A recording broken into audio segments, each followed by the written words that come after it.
For advertisement, call 8125893028. Our Gmail maxtvtelugu@gmail.com. Breast size పెరగడానికి operation చేసుకుంటున్నారు కదా, అది చేసుకోవటం వల్ల దీర్ఘకాలం సమస్యలు ఏమైనా వస్తాయా?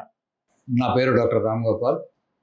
నేను హైదరాబాద్లో దిల్సుఖ్ నగర్లో మెట్రో పిల్లర్ నెంబర్ 1552 మీ సేవా రోడ్ మంజుసుధా హాస్పిటల్లో ఛానల్కు కొన్ని క్వశ్చన్స్ రాశారు. వాటికి ఆన్సర్స్ చెప్పడానికి ప్రయత్నం చేద్దాం. బ్రెస్ట్ పెరగడానికి తగ్గించుకోవడానికి రకరకాలైనటువంటి ఆపరేషన్స్ ఉంటాయి. ఈ సైజు పెరిగే ఆపరేషన్ పేరు బ్రెస్ట్ ఆగ్మెంటేషన్ సర్జరీ. దీనికి సిలికాన్ ప్యాడ్స్ వాడతాం. ఆ సిలికాన్ ఒక్కొక్కసారి అందులో నుంచి లీక్ అయిపోయి వాళ్ళకు క్యాన్సర్స్ వగైరా వస్తే అవకాశాలు రేర్గా ఉంటాయి. బట్ ఇన్ జనరల్గా ఇట్స్ సేఫ్ సర్జరీ. కనుక మరీ పెద్దది సైజ్ మరీ ఎక్కువ ఉండాలని అనుకోకూడదు.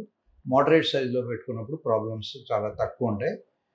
కొంతమందికి ఏమిటంటే చాలా పెద్ద బ్రెస్ట్ కావాలి, అన్యూజువల్లీ లార్జ్ ఉండాలి అని అనుకుంటారు. అటువంటి వాటికి ప్రాబ్లమ్స్ వస్తుంటాయి.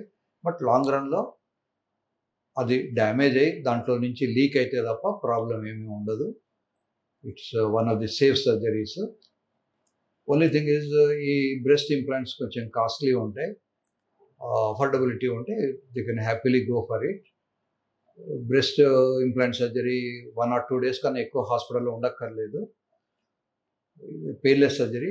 మత్తు ఇచ్చేసి మొత్తం నిద్రపోయేటట్టు మత్తు ఇస్తారు. మత్తు ఇచ్చిన తర్వాత నోట్లో ఒకటి గాలి ఆక్సిజన్ రావడానికి కోసం అని ఎండోట్రేకియల్ ట్యూబ్ అని ఉంటుంది, ఆ ట్యూబ్ పెడతారు. దాని ద్వారా ఆక్సిజన్ వగైరా పంపిస్తుంటారు. It's a painless surgery. వాటికి ఏమీ తెలియదు. సో సర్జరీ తర్వాత they can just walk in or walk out.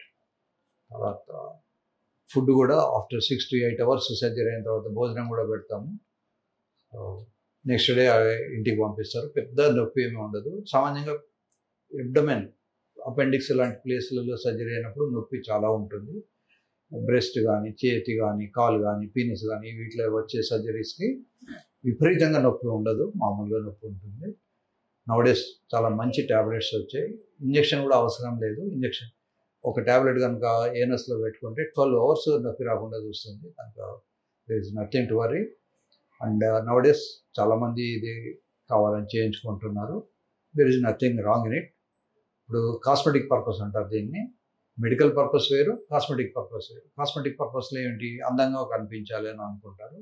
ఇది ప్రతి హ్యూమన్ బీయింగ్కు ఉన్న రైటు. ప్రతి వ్యక్తి కూడా తను అందంగా ఉండాలని అనుకోవడంలో తప్పులేదు. దాన్ని మనము we should encourage it rather than. దానివల్ల ఏమిటంటే సెల్ఫ్ కాన్ఫిడెన్స్ పెరుగుతుంది. ఏ వ్యక్తికైతే కాస్మెటిక్ సర్జరీస్ కానీ అవి చేయించుకుంటారో వాళ్ళకి సెల్ఫ్ కాన్ఫిడెన్స్ పెరుగుతుంది. సినిమా యాక్టర్స్ చాలామంది ఈ సర్జరీస్ చేయించుకుంటారు. కనుక మొహమాట పడక్కర్లేదు. It is affordable to many middle class people also.